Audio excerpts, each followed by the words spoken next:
علیکم دوستانو، زه یم ستاسو ورور ستاسو ملګری محمد اسد. ملګرو د ویډیو شروع کېدو نه مخکې تاسو ته ګزارش دی که چېرې تاسو زموږ په چینل باندې لومړي ځل یې نو زموږ چینل لایک کړئ او سبسکرایب یې کړئ، خپل ملګرو سره هم شیر کړئ. اکثر داسې وشي چې په فیسبوک باندې موږ ته فرینډ ریکویسټ راشي داسې آی ډي نه چې شک والی اکثر د جینۍ یا داسې نوم ورته لیکلی شوي یا چې مطلب نیازبین داسې ګډوډ نومونه یې ایښي شوي او موږ وایو چې یاره دا نوم به د چا یا ګمنام او داسې آی ډي ډېر شي دي د هغې نه موږ ته میسج راشي نو موږ شک کې شو چې یاره آیا دا آی ډي ریل او که پیک ده او یا په دې باندې کم تصویر لګېدلی دی دا ریل دی یا پیک دی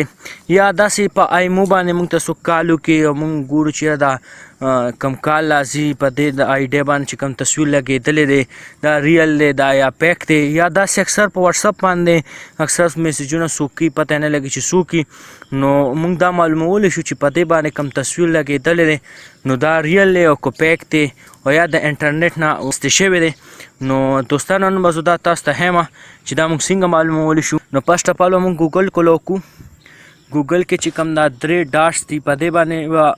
کلیک کو بیا به راشو ریکویسټ ډیسکټاپ سایټ په دې باندې به کلیک ټیک شو دوستانو. نو بیا دا پر کونه کې پاس لیکلي ایمیجز په دې باندې به کلیک کو ټیک شو دوستانو. بیا تاسو د کیمرې دا سمبل نه په د کیمره به کلیک کو ټیک شو دوستانو. بیا تاسو ته چې هغې تصویر یو آر ایل پیسټ کې نو معلومولی شئ خو نه ما سره یو آر ایل نشته تاسو ته هغه تصویر ځان سره اول په خپل موبایل کې سیو کړئ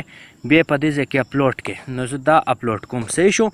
دوستانو. نو چوز فایل نو دې څه نه هغه تصویر سلیکټ کړئ چې کوم تاسو معلومول غواړئ چې دا د چا دی ټیک شو دوستانو.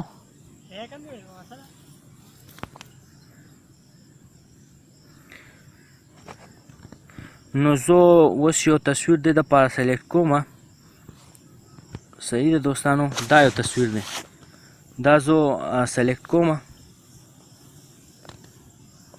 ټیک شو دوستانو. دا سومی په نوم باندې دا سومی اسلام ټیک شو. ته دې ما ته پوره ډیټیل لاکو تاسو کتلی شئ دا گا بنګلادیش او د دې خپل تصویران دي نور هم تاسو کتلی شئ. نو داسې د چا آی ډي هم وي تاسو ته هغه ډېر په اسانۍ باندې معلومولی شئ چې تاسو ته څومره هم آی ډي راځي او تاسو ته میسیجز کېږي نو اول نه هغه تاسو چیک کوئ په دې آی ډي باندې دا تصویر ریل دی او که نه پیک دی. نو دوستانو که چېرې دا ویډیو تاسو ته خوښه شوي نو زما چینل لایک کړئ او سبسکرایب یې کړئ ویډیو هم لایک کړئ. ستاسو په هېڅ هم نه ځي خو زما پې حوصله افزایي کېږي زه په دې باندې محنت کوم ډېر ښه ټایم تاسو چې څومره ماله حوصله افزایي راکوئ نو زه به تاسو له انشاءالله نورې ښه ویډیوګانې کوم او ستاسو اسانۍ لپاره چې تاسو ته څه فیوچر کې څه مسلې کریټ نه شي او کومه څه مسلې ته وي هم چې هغه په اسانۍ سره سولو شي. چېرې تاسو ته زما ویډیو خوښه شوي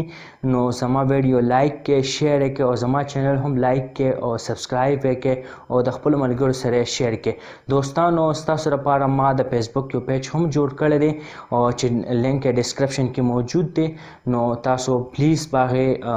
پیج باندې ضرور وزټ وکړئ او هغه هم لایک کړئ او فالو یې کړئ. په هغې باندې هم زه ډېر ښکلې او د مزې او اسانې ټیکنیکل ویډیو کوم ستاسو دپاره.